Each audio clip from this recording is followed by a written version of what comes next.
Aquí comienza GPS Audiovisual Radio. Todo el cine y el audiovisual argentinos. Un programa con mirada de género. Conducción, Julia Montesoro. Producción general, Norberto Chap.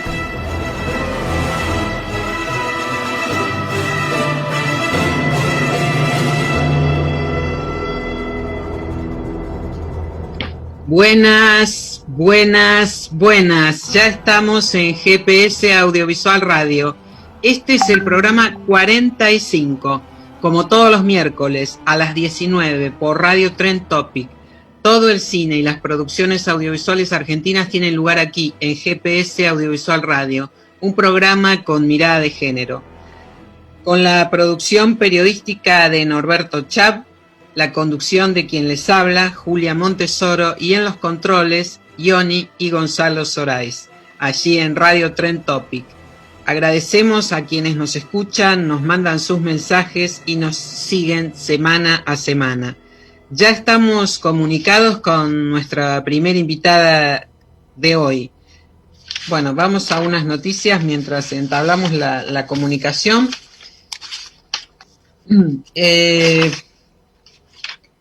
En el ciclo Charlas de ADF, autores de fotografía cinematográfica de la Argentina, este sábado a las 18 se presenta Experiencias de Mujeres en la Industria Audiovisual Argentina, con Carla Stella de ADF, la realizadora Celina Murga y quien les habla, Julia Montesoro. Voy a tener el honor de moderar esta conversación entonces.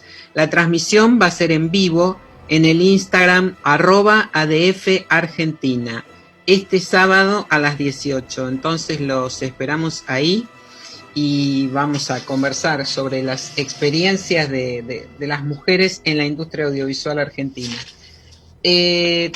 Tenemos entonces, los estrenos. Vamos a los estrenos de esta semana mientras esperamos la conexión con nuestros invitados.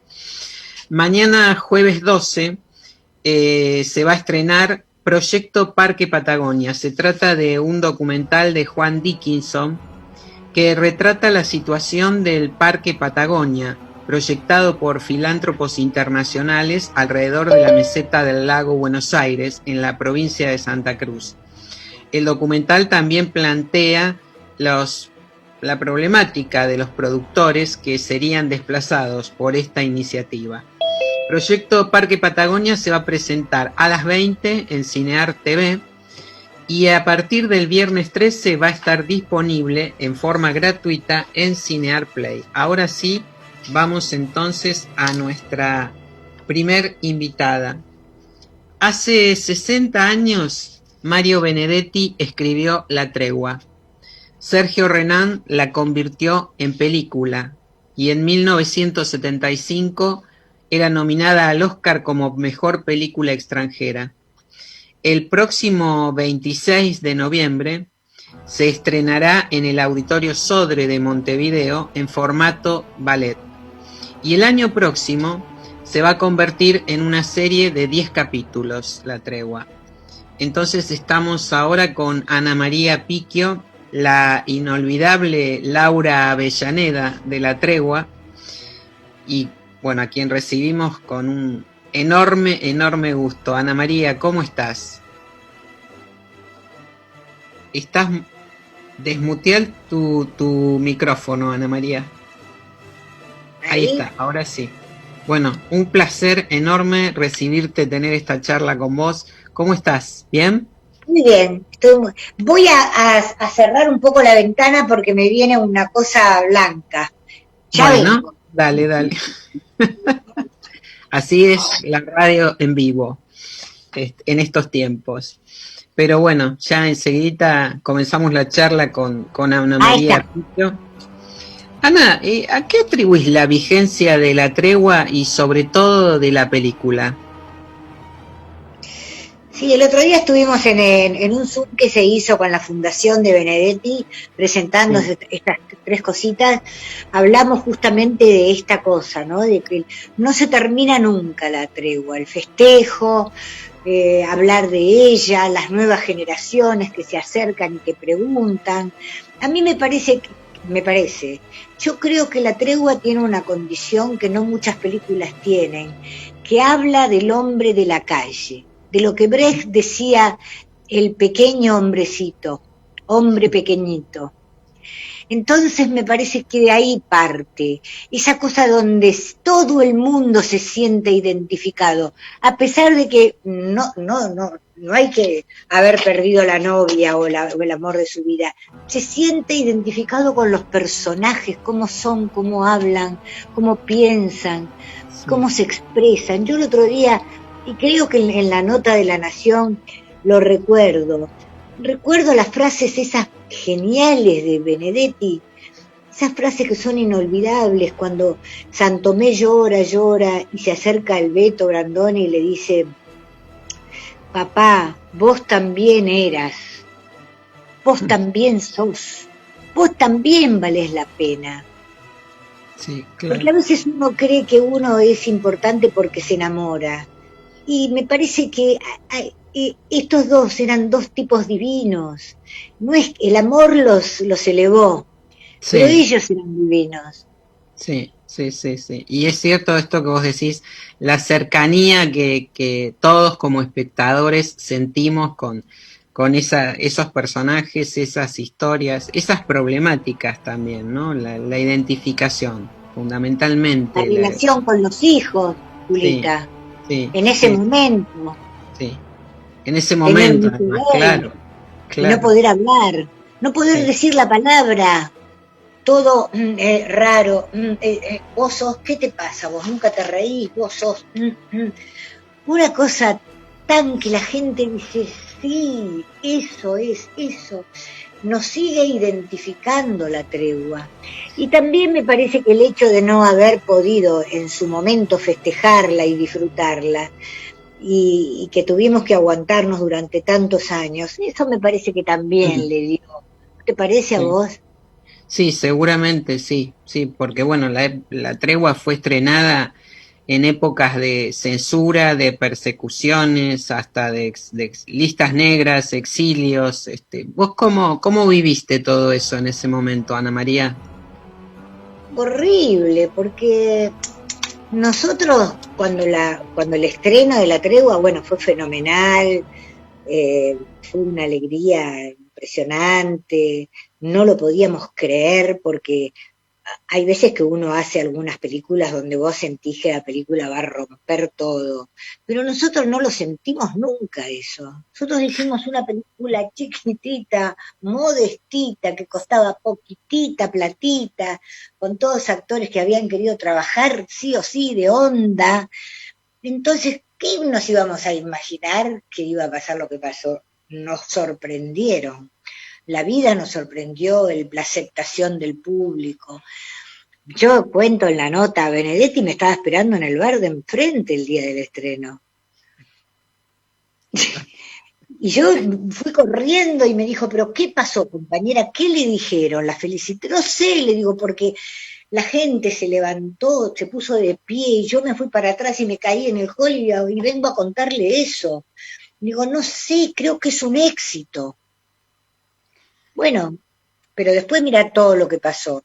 Nosotros estábamos aquí, a Alterio, y Alterio estaba en San Sebastián, a mí me invitaron las productoras para ir a Los Ángeles a un hotel y ver el espectáculo desde ahí. Y yo dije que no, porque mis viejos eran muy grandes ya, y yo no sabía nada, que la gente desaparecía todavía. Pero dije, no puede ser, no. Si me voy después no puedo entrar al país, no, mejor no me voy. Me quedé. Y siempre era como el tema de La Tregua, era, hablemos de La Tregua a ver si se pudre todo, ¿no? Como con otras películas también. Sí, absolutamente. Con Masacre pasaba lo mismo. Sí, exactamente. Con la Vallejo también pasaba lo mismo, mejor no hablar del tema. Bueno, todos esos años oscuros, pero que, bueno, justamente a muchos artistas les significó, como vos, un exilio interno, digamos, y como Héctor Alterio, que se exilió directamente en España. a partir de todo esto, ¿no? Ahora, La Tregua, bueno, fue una película icónica del cine argentino, de todos los tiempos, ¿no? Al punto tal que borró de la memoria que comenzó como un programa de televisión. Claro. ¿Y qué pensaste vos aquella primera vez? No digo ya cuando te encontraste con ese guión. ¿Qué sentiste? Cuando me encontré con ese guión, con el guión de esa película, cuando empezaba toda esta aventura, ¿no? Porque cuando Walter, que lo conocía muy bien, Vidarte, lo conocía Walter muy bien, sí, propuso lo de La Tregua y Renan dijo, sí, excelente, ¿quién la conoce? Yo no la conocía. Entonces se lo conté a Chipe, que estaba también en el grupo con nosotros, y me dijo, yo te la doy. Y tengo el libro de Chipe, que quedó en mi casa, autografiado por un amigo de ella, que le autografiaba el libro, y lo leí en una noche. No podía creer lo que leía. Me pareció una historia tan maravillosa y tan creíble. Dije, sí, vamos a hacer esto. E inmediatamente la tomé, la incorporé, viste cómo pasa como decía Berman, ¿no? El actor es el primero que sabe cómo se hacen las cosas. Ya eras Laura Avellaneda. Se va enterando, sí. Ya eras Laura Avellaneda, digo, desde la lectura misma del guión. Sí. Formidable personaje, Ana María, por otra parte. Formidable personaje. Inolvidable. Sí, por cierto. Ahora, una década después, hiciste otra de las grandes películas del cine argentino, El exilio de Gardel. Y ahí componías a una actriz de televisión que viajaba a Europa en tiempos de la dictadura y que no tenía mucha conciencia, no sabía lo que estaba pasando. No. ¿Cómo fue qué fue para vos esa película, El exilio de Gardel? Fue algo muy interesante porque a mí me llevó Solá me presentó a Pino. Y él dijo, bueno, ustedes no tienen apuro porque estaba peleando él con la Gomón para hacer la película, no era que ya la hacíamos. Y esperamos unos cuantos años. Mientras esperábamos, hablábamos del personaje con Miguel y con Pino, nos encontrábamos. Y yo lo tenía el personaje todo amasadito, hasta que un día, en una peluquería famosa donde van las actrices, entra una compañera y me dice, ¿vos vas a ser la fachista esa en la película de Pino? Y me quedé, era mucho más chica que ahora y no era tan viva como ahora. Y le digo, ¿y quién mejor que yo para ser una fachista si no soy fachista? Ay, Ana, me dijo, por favor. Yo me quedé tan dolida. Y al otro día ya tenía que viajar a París. Claro. Entonces cuando llego me va a buscar el Cadri con su mujer al aeropuerto. Y cuando llegamos, dice, tenés que ir a ver a Pino. Ahora eran como las 5 de la mañana. Sí, tenés que ir a ver para hablar un poquito de todo, qué sé yo. Entonces lo voy a ver a Pino y me dice, ¿qué te pasa? ¿No estás contenta? Y yo le dije lo que me pasaba. Le dije, me encontré con una compañera que me dijo, ¿vos vas a ir a hacer esa fachista? Me dijo, ¿esa compañera quién es? Yo le dije quién era. Es una ignorante, esa compañera. Vos vas a hacer un papel, vos sos una actriz que va a hacer un papel de una fachista. ¿Qué es lo que no entiende tu compañera? Muy bueno, Pino, le digo, no te enojes, qué sé yo, ella me lo dijo, y vos se lo creíste. Claro. No me angustié, qué sé yo, no sé cuánto. Bueno, y había una escena que la tuvimos que hacer 16 veces. Mira. Donde yo la iba a visitar a Laforet, a su casa. Marie Laforet, sí. Marie Laforet, y entonces le dejaba plata para que pague el teléfono, porque ella no tenía un peso. Y yo mientras comía unas galletitas crocantes muy ricas con paté francés y quesito azul y no sé qué, tengo que decirle que que ahora en Argentina ya no torturaban como antes. ¿Por qué no te venís? No te va a pasar nada. Yo tengo un amigo que es general del ejército y él te va a ayudar. Vení, vení. Y yo no lo podía decir. No, no lo podía decir. Y Pino se me acercaba y me decía, Ana no es Ana Picchio. Ana es Ana, una chica que estudió en el San Catherine, que vivía en San Isidro. Ana no es Ana Picchio, es Ana, no me acuerdo el apellido de la chica. Ana, basta, Pino, se lo basta, me estás volviendo loca. Lo que quiero es volverte loca, me decía. A ver si entendés que estás haciendo un personaje, Ana María. Wow, me costó mucho comprenderlo. Y todo lo que pasaba en el exilio era así. Claro. Cuando ella venía bajando las escaleras del ¿cómo se llama? Del aeropuerto, también, pero ¿cómo te vas a ir? Mira lo que es esto. Sí. ¿Cómo se podía decir eso sinceramente, sin estar de acuerdo? Como dice Brecht, ¿no? Como decía, el actor tiene que llevar cualquier teoría hasta las últimas consecuencias, aunque sea equivocada. Pero eso lo podés hacer con un director como era Pino. Claro. Que te daba eso, que te decía cómo era el camino para entrar por ahí. Pero sí, a mí me dio muchas satisfacciones ese personaje. Me dieron premios. Nosotros llevábamos... ¿Vos ¿Cómo? imaginabas que la película iba a tener también esa repercusión, esa recorrida internacional? No, tal vez sí, nosotros estábamos muy orgullosos con Miguel porque, bueno, ya por empezar nos teníamos que ir a París a filmar.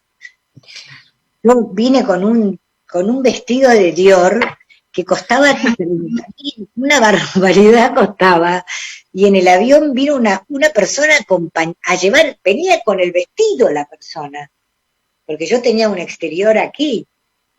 O sea, nosotros nos dábamos cuenta que era una cosa importante, muy importante, pero que iba a pasar todo lo que pasó, no, tanto no. ¿Qué historia después tenés? Nosotros, ¿cómo? No, ¿qué me ibas a decir? No, me que ibas a nosotros decir algo. cuando volvimos acá, que se estrenó la película, Pino nos llevaba a todos los cines del Gran Buenos Aires, presentábamos la película, nos íbamos a un café al lado.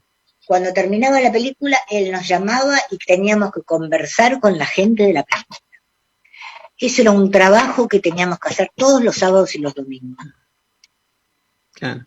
Él decía bueno, eran también esos tiempos, ¿no? Que los elencos y los directores recorrían el interior o el conurbano con sus películas y la gente adoraba eso, además, ¿no? Él decía que la película, hasta que no la viera el público, no estaba terminada. Claro. Bueno, sigue siendo igual, Ana María. La historia se completa con el público, ¿no? Y eso es lo que la gente también agradece. Ahora, el año que viene va a ser el rodaje de la serie La Tregua. ¿Te gustaría participar? ¿Te convocaron? No, todavía no me convocaron. Me encantaría ser el personaje de Chipe, esa madre. Claro. Bocado de cardenal para vos, ¿eh? Claro. Bocadito de dulce de leche para vos ese personaje. Sabes que me imagino lo que debe haber sentido Chipe con toda esa situación, ¿no? Sin poder compartirla con su marido, ver ese hombre que se acercaba e ir descubriéndolo de a poco que era él. Sí, muy, muy hermosa es esa escena. Sí. Todo en esa película es muy, muy fuerte. Bueno, como en El Exilio, ¿no? Vos has tenido el placer de participar en historias realmente fantásticas del cine argentino, en tantas y tantas películas. Y hace 50 años recibías en el Festival de Moscú el premio a la mejor actriz. Por Breve Cielo. Era la ópera prima de Sergio Renán. ¿Y vos qué pensabas? ¿Qué querías hacer? en ese momento? De David Cohn. No, no era la ópera prima de Cohn esa. Breve Cielo. Breve Cielo era Tuya. la quinta película de David. Bueno, me equivoqué, Fue perdón. La que más suerte, con la que más suerte tuvo. Uh-huh. Por lo menos no tuvo que hipotecar ninguna casa. Claro. En esa época, viste que era así. Era muy frecuente, sí, exactamente. ¿Y vos ahí qué querías ser en ese momento? ¿Qué te imaginabas de tu camino, de tu vida, del mundo del espectáculo, el cine, el teatro? Yo estaba en el conservatorio. Estaba terminando el conservatorio y Gorostiza vino a la clase a decir que iba a hacer una obra que se llamaba Los Prójimos, que necesitaba una pareja para gritar detrás del escenario. Y fuimos todos a probarnos. Y tuve la suerte, no sé si te acordás del teatro ese que estaba en la calle Lavalle, Artes y Ciencias. No, pero sí, bueno.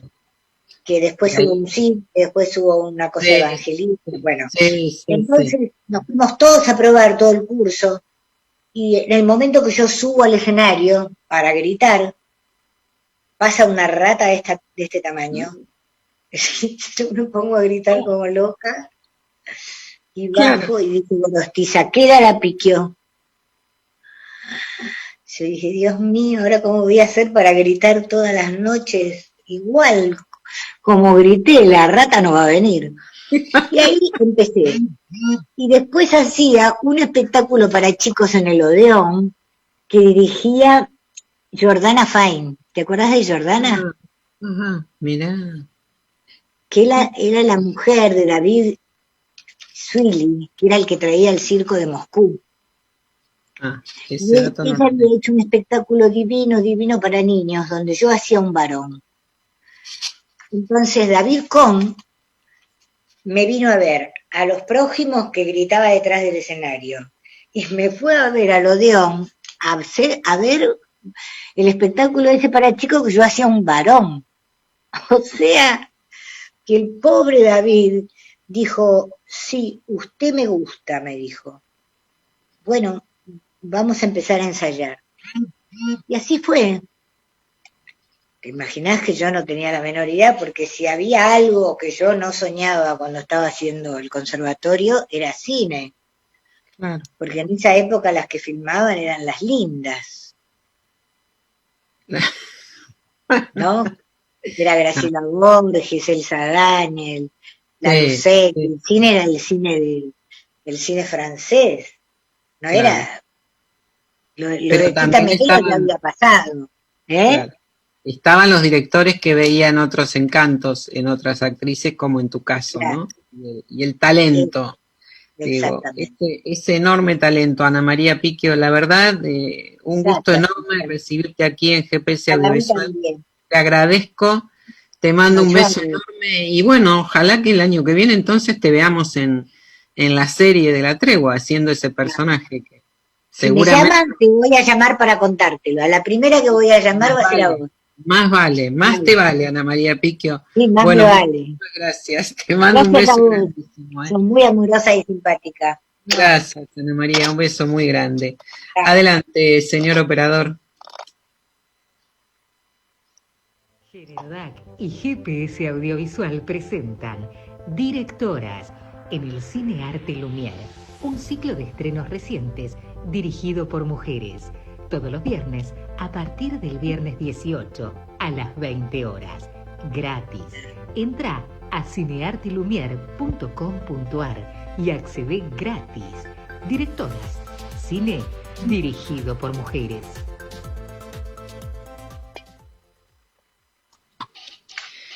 Juan Villegas va a dirigir la serie documental Mundial 78. Basada en el libro Historia Oral del Mundial, de Matías Bauzo. Tiene previsto comenzar el rodaje el año próximo para estrenar en 2022, coincidiendo con una nueva edición del Mundial de Fútbol. Estamos ahora con Juan Villegas para que nos cuente sobre este proyecto. Hola Juan, ¿cómo estás?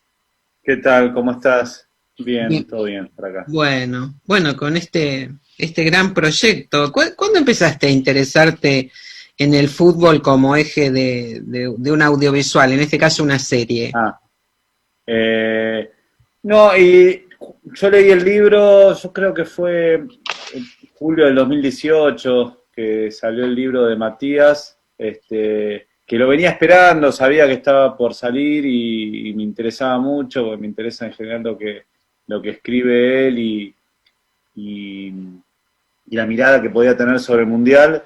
Y bueno, y el libro lo devoré, es un libro muy amplio, vasto, que abarca un montón de temas, y es muy apasionante y se lee casi como una especie de novela de intrigas y a la vez como un comentario social sobre una época, y a la vez un relato sobre el fútbol. Tiene un montón de cosas que me interesaban, con una mirada que evitaba los lugares comunes y las cosas ya dichas, que se ocupaba incluso de desmitificar algunas cosas que se creían que eran de cierta manera, y eso me pareció como muy interesante. Y yo creo que ya leyéndolo dije, esto puede estar bueno para hacer una serie.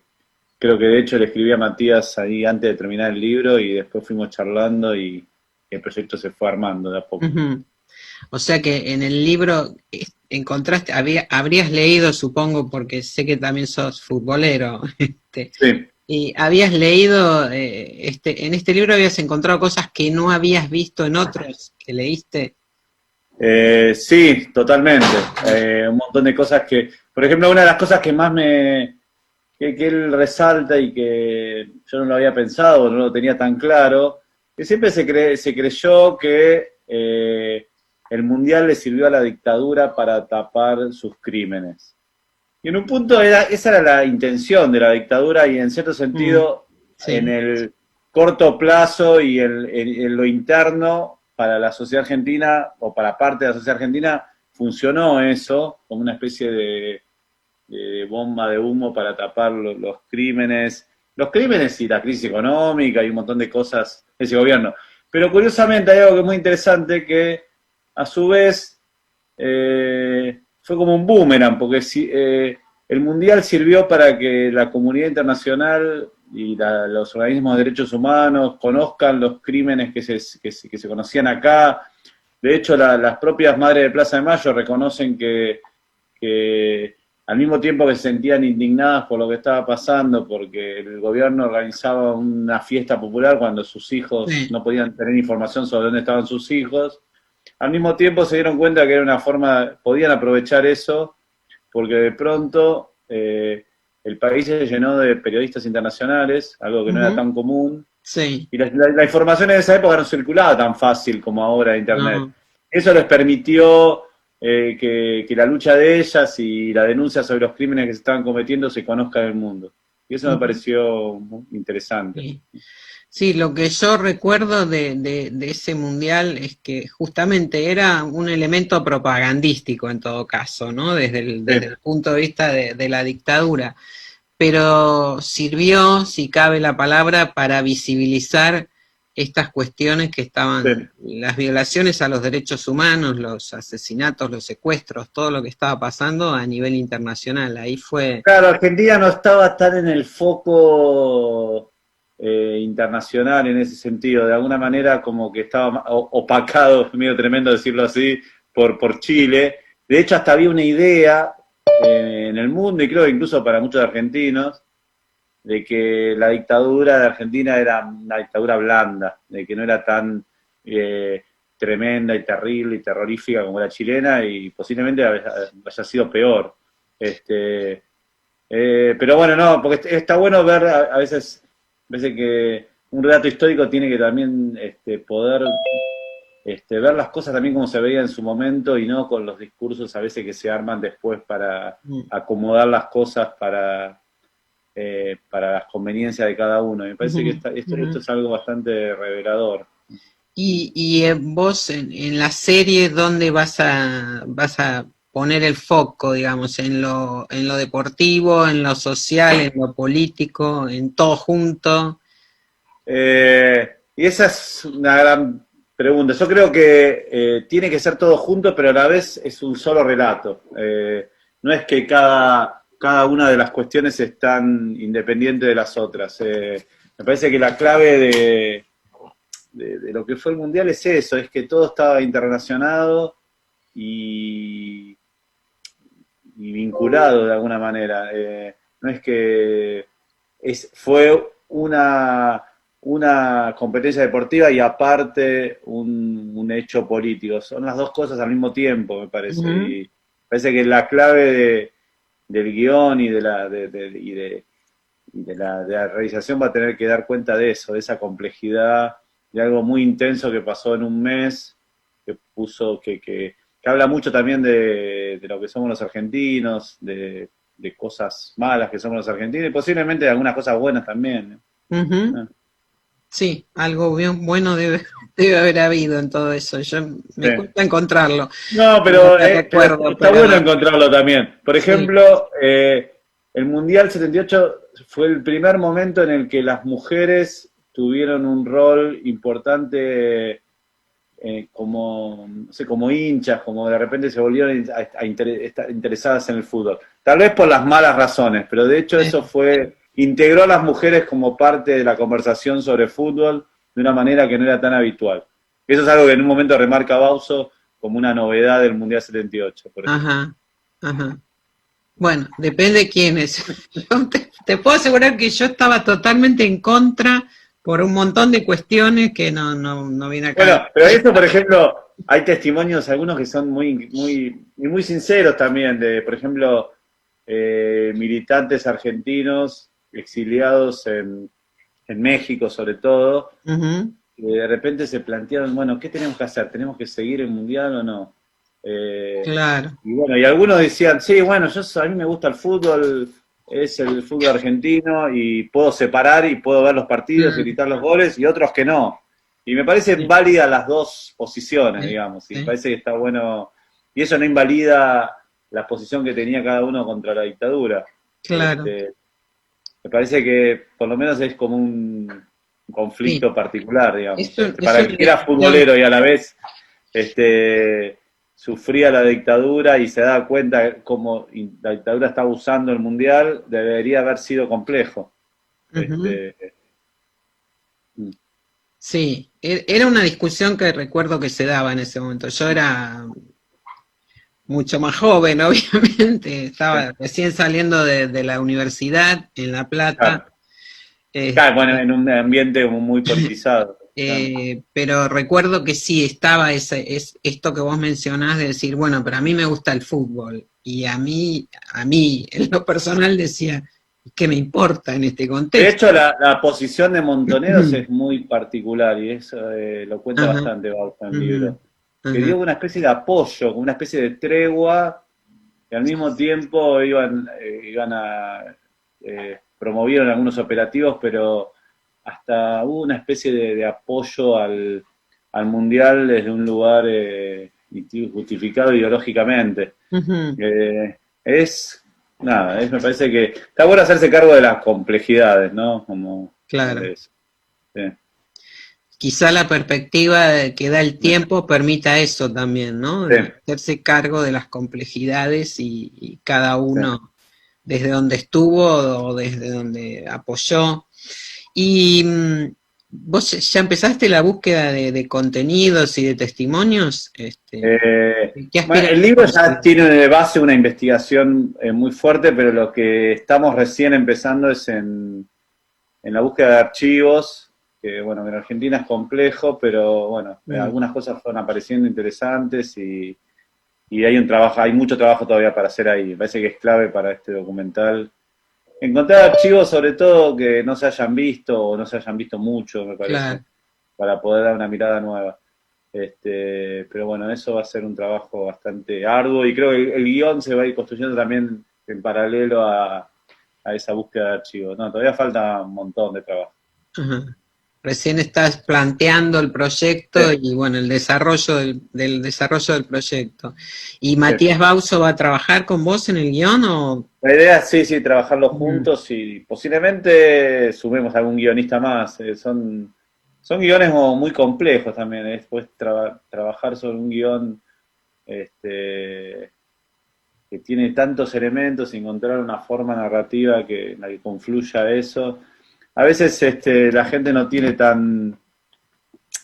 no está tan consciente de que un documental, y sobre todo un documental de este estilo, ¿no? Que trabaja con archivos y testimonios y con un relato, necesite tanto un guión. Se cree que el guión es solo de una película de ficción, y para nada, ¿no? Yo, por ejemplo, vi la semana pasada la serie de Carmel. Sí. Y es muy bueno el guión, y uno lo ve, el guión, digamos, por lo menos yo me doy cuenta. Sí. Y el espectador lo siente, no solo no lo ve, pero lo siente. Sí, hay un recorrido ahí planteado, no es una elección al azar, pero es cierto esto que vos decís con respecto al documental, que a veces parte incluso de los mismos realizadores o productores, ¿no? Que consideran que no, un guión, ¿para qué? Y me parece Claro. que el guión es justamente ordenador, y en el caso de una serie más todavía, ¿no? Porque vos estás pensando en cuántos capítulos, por ejemplo. Estamos pensando en 8 capítulos, capítulos. Uh-huh. A ver, dale, paguen, por favor. No, yo me olvidé. Bueno. Este es en vivo. Oh, perdón. Bueno, justo llegó alguien a casa. Son 8 capítulos. 8 capítulos en principio. Nos parecía como una cantidad lo suficientemente amplia como para dar cuenta de la cantidad de historias que hay. Y digamos, en realidad se podrían hacer como 20 capítulos, pero sería demasiado excesivo, y me parece que está bueno. Va a haber que hacer un trabajo de selección y desechar algunas cosas seguramente, ¿no? Pero bueno, y me parece que eso, encontrar como las conexiones, me parece que eso es clave, ¿no? Cómo se van conectando, porque no es un relato lineal, es un relato de conexiones, de temas que se van como interrelacionando. ¿Cómo se van relacionando esos distintos aspectos que mencionabas? Exacto. Ajá. Sí, encontrar ese equilibrio entre lo deportivo, que creo que tiene que estar, y Claro. también lo social, lo cultural, lo histórico, lo político. Uh-huh. Y la perspectiva, ¿cuál sería la perspectiva, el punto de vista contemporáneo, digamos, de este tema? Y hay un par para mí. Por un lado,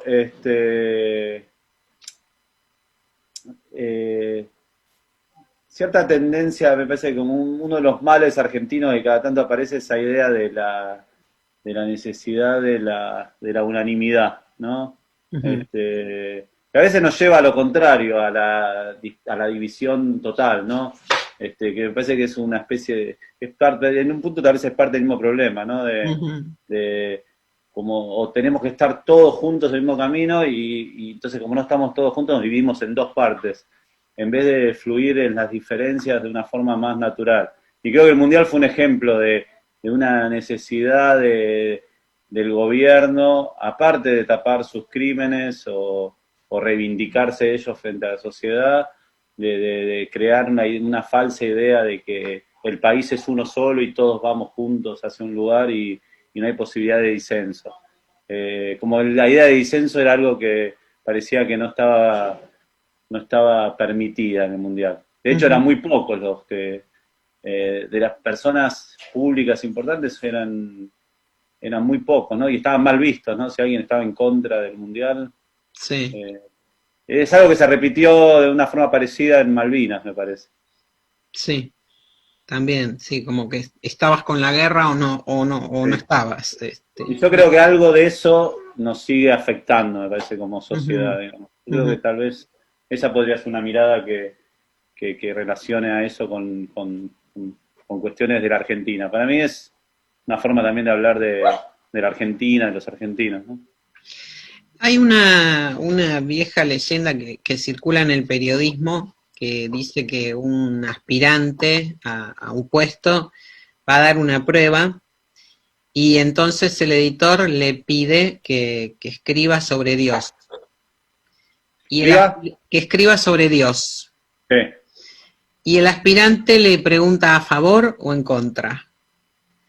Yo te pregunto ahora a vos si la serie va a ser a favor o en contra.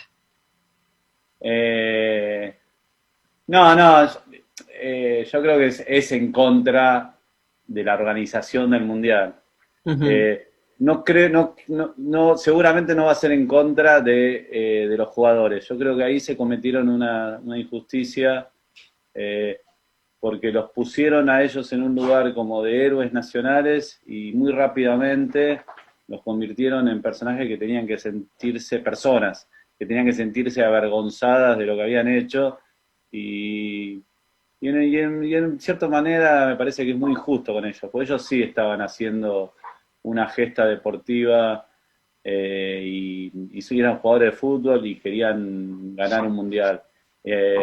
Tal vez fueron excesivas las dos cosas, ¿no? De ponerlos en un pedestal y convertirlos en héroes patrios, y lo contrario también, ¿no? Y yo creo que lo sufrieron mucho. Pero obviamente sí es en contra de la organización. Es un mundial que en un punto no debería haberse hecho. Yo creo eso, ¿no? Sí, casi que sí, pero bueno, da para mucho más. Cuando ya esté encaminada esta producción, volveremos a hablar y nos contarás entonces qué nos va a deparar esta serie. Juan Villegas, muchas gracias por acompañarnos. Te mando un beso. Gracias a vos.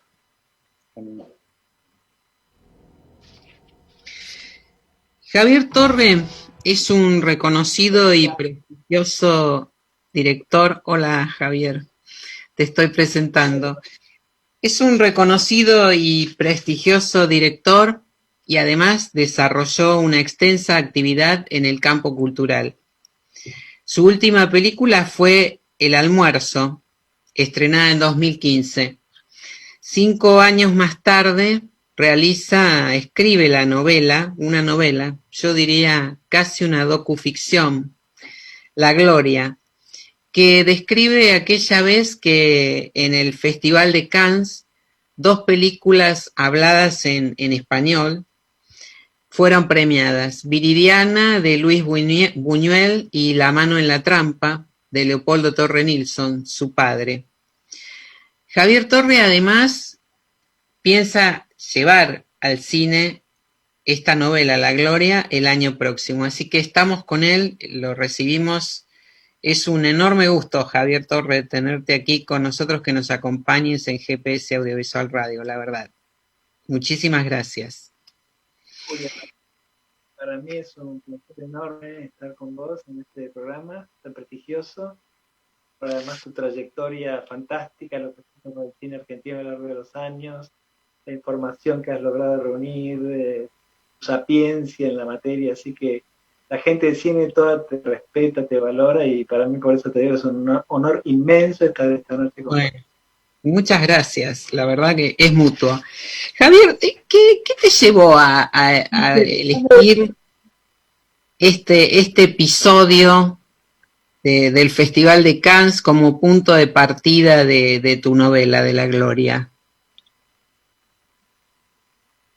Bueno, a mí me gusta entrar en mundos por algo que se llama la microhistoria, es decir, ingresar en mundos históricos o literarios o incluso personales por lugares que nadie imaginó que alguien iba a entrar. Y en el caso de La Gloria, en el año 61, 2 películas de habla hispana, hecho único en la historia del cine nuestro, triunfan en el Festival de Cannes. El descubrimiento casi anecdótico que me llama la atención es que eso nunca volvió a repetirse.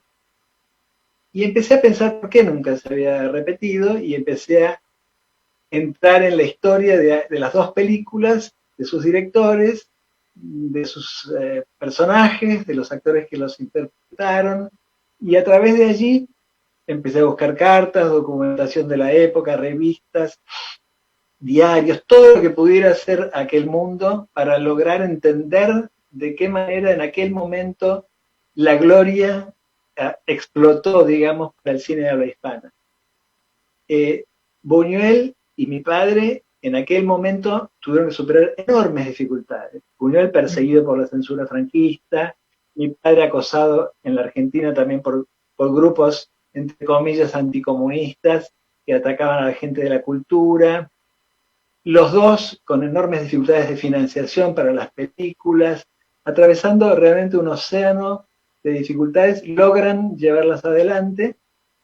Llegan a Cannes los dos con enormes dificultades porque Buñuel no lograba sacar la película de España, la tuvo que contrabandear su hijo con unos toreros que se disfrazaron para llevar la película a Francia, a París, y revelar allí el negativo que Francisco Franco había mandado quemar. Esta es una historia increíble, lo que sucede.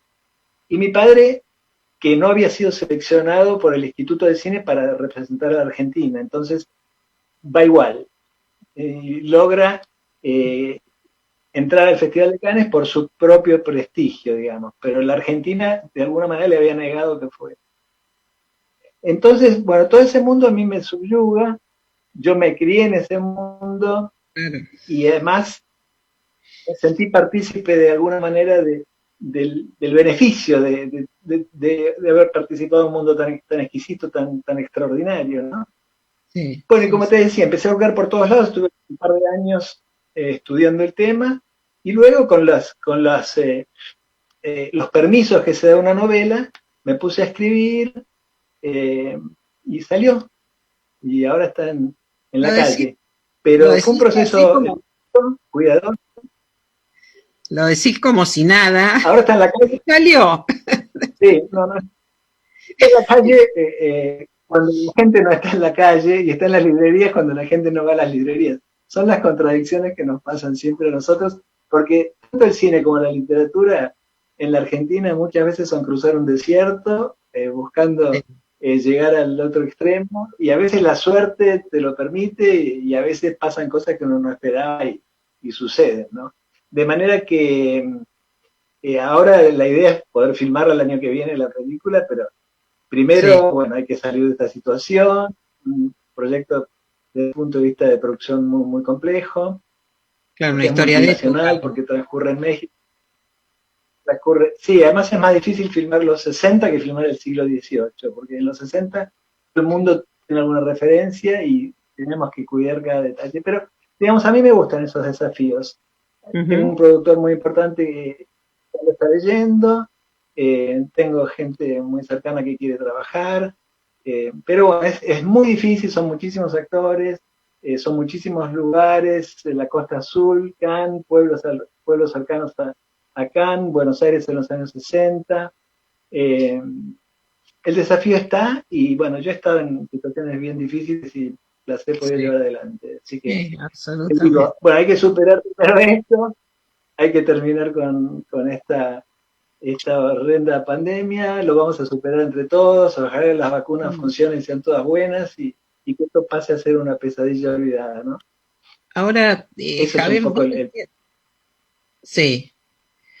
La mano en la trampa, bueno, hace referencia, vos recién lo mencionabas, a un Buenos Aires de justamente de censuras, de persecuciones, hasta de exilios en algunos casos. El cine vivía situaciones muy particulares y en esos años vos eras un adolescente. ¿Cómo viviste todo? Era un niño. Eras un niño. ¿Y cómo viviste todo ese proceso vos, formando parte de una familia de cine, no? Nosotros éramos una familia de cine, pero también éramos niños que participábamos muy relativamente, porque nosotros vivíamos con nuestra madre, Pablo y yo, mi hermano, vivíamos con nuestra madre, y mi padre viajaba todo el tiempo por el mundo, es decir, sus filmaciones eran muy complejas también de abordar, entonces nosotros todos lo veíamos, digamos, con una curiosidad infinita, con enormes ganas de saber más, pero era el mundo del cine también en esa época, era un mundo prohibido para los niños, no era un mundo tan accesible como es hoy. Entonces, esto despertaba una enorme curiosidad y un enorme miedo también, ¿no? La novela cuenta eso, Sí. porque además nosotros fuimos educados en un colegio muy conservador, muy reaccionario, católico, donde, digamos, mi padre era mal visto, era visto como un hombre blasfemo, como un hombre izquierdista, digamos, y allí todo el mundo era de derecha y mis compañeros de colegio eran hijos de militares, de brigadieres, de estancieros, de gente que Sí. miraba el cine como un ámbito corrupto, digamos, un ámbito que no era permitido. Entonces nosotros un poco teníamos que esconder quiénes éramos y por otro lado también notábamos que nuestro padre era famosísimo, estaba en las tapas de los diarios. Cuando ganó el premio en Cannes, el presidente Frondizi lo invitó a la Casa de Gobierno, pero curiosamente también el presidente Frondizi era atacado en esa época. Es muy interesante ver, porque cine y política siempre están entremezclados. El presidente Frondizi, un hombre progresista, muy atacado también porque se los señalaba como comunista también, Sí. y 9 meses después de encontrarse para felicitar a mi padre por el logro en Cannes, él cae. Él en marzo del año siguiente es derrocado por una junta. Y la censura ya nace en aquella época con virulencia y empieza a crecer cada vez más.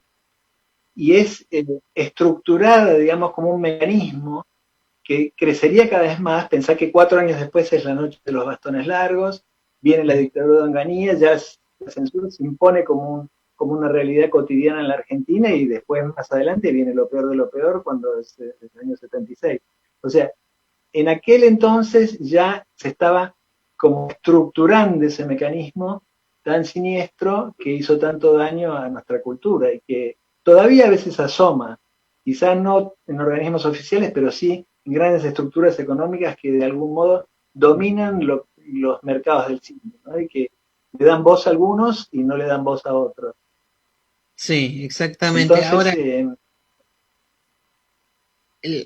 la gloria, ese era el panorama. la gloria ahora es No literatura. te escuché. Que la gloria ahora es literatura. Pero el año que viene va a ser un proyecto audiovisual. ¿Vos escribiste pensando en imágenes? ¿Te iba sugiriendo, ya pensando en la posibilidad de hacer una película? ¿O esto surgió después que tuviste la novela terminada? Es muy interesante tu pregunta. Yo siempre estoy muy vinculado a la literatura, me gusta mucho la literatura, soy un buen lector, tengo pasión por los libros, pero el cine es un mundo enormemente atractivo para nosotros por nuestra educación audiovisual, digamos. O sea que lo tengo entreverado. Yo cuando escribo estoy haciendo una película, y cuando estoy haciendo una película estoy haciendo un libro. Es como que los dos mundos se me entremezclan, ¿sí? Y en este caso en particular, lo visual fue predominante. Es decir, yo tengo en mi cabeza imágenes permanentes y las sigo teniendo constantemente de todos los personajes que transitan la novela, de todos los textos que se dicen en la novela. Yo en algún lugar los he escuchado, y eso está como palpitando permanentemente. O sea que hoy es novela, ojalá el año que viene pueda empezar a hacer proyectos de cine, ¿verdad? Ojalá la gloria pueda estar en las pantallas. Ojalá Claro. pueda hacer eso. Esa es la idea. La idea es Sí. esa. Ajá. Después, otra cosa que es muy interesante es que la película, de alguna manera, yo ya estoy hablando de la película, la novela, Sí. de alguna manera, es un libro de viajes y es un libro que es una crónica familiar, porque con toda la historia de la película está entramada la relación nuestra familiar y la relación de los viajes que tenía mi padre con los viajes. Mi padre era un gran viajero, entonces él se iba a Cannes, pero de Cannes se iba a Londres, y de Londres se iba a Río de Janeiro, de Río de Janeiro volvía a Argentina, después se iba por un año a Puerto Rico a filmar, y después nosotros por un año no lo veíamos y volvía y se quedaba un mes en Buenos Aires y se iba a Nueva York. y de ahí se iba a Italia y filmaba en Nueva York o en Italia. Es decir, era un mundo fascinante, ¿no? El mundo que fascinó a toda una generación, porque ahí nace también la generación del 60. Claro. Que es otro capítulo extraordinario. Otra película. Entonces, digamos, La mano a la trampa de otra película. De alguna manera, ahí me sale la parte de profesor de cine también, porque digamos, el discurrir de los años 60 para el cine argentino es el surgimiento de toda una generación de cineastas intelectuales, cineastas también literarios, ¿no? Que dan un cambio, un vuelco extraordinario en el mundo del cine que se ve hoy en los directores jóvenes, que son como una nueva generación del 60.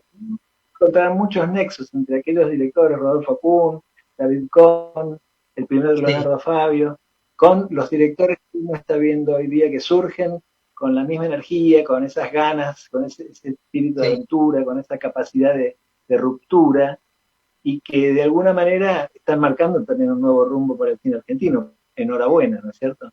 Hay muchísimos vínculos y daría para otra película, otra novela y otro programa, para otra charla con vos, Javier Torre. Te agradezco muchísimo esta nota, realmente es un placer hablar con vos, te felicito por La Gloria, que es apasionante y la recomendamos, no se la pierden. Y bueno, si me dejás mandar un saludo, sí, quiero mandar, me acabo de enterar que una de las personas más brillantes de nuestra cultura, que es Pacho O'Donnell, está con esta maldita enfermedad del coronavirus, pasando un momento muy difícil. Pacho es un genio. Él fue el hombre que en el año 83 marcó el camino del resurgimiento de la cultura en la Argentina. Yo trabajé para él cuando fui director del San Martín. Fue extraordinario la capacidad de generar proyectos, la capacidad de generar libertades, la capacidad de convocar intelectuales del mundo entero a la Argentina, multitudes que nos siguieron en aquel momento. Todo eso lo pensó Pacho y bueno, hay que estar siempre cerca de él y yo le quiero mandar mi homenaje. Hacemos fuerza desde aquí entonces para la recuperación de Pacho O'Donnell. Muchas gracias, Javier Torre, te mando un abrazo enorme. Bueno, nos estamos despidiendo. No te escuchaba. Bueno, nos estamos despidiendo hasta el próximo miércoles en otro nuevo encuentro de GPS Audiovisual Radio. Agradecemos a nuestros invitados de hoy, Ana María Picchio, Juan Villegas y recientemente Javier Torre. Nos encontramos el próximo miércoles y como siempre decimos, vean cine argentino. Hasta el miércoles.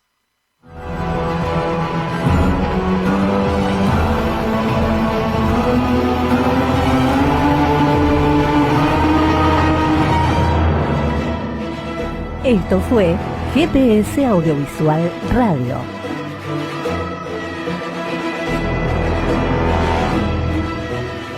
Los esperamos el próximo miércoles a las 19 horas por Radio Trento.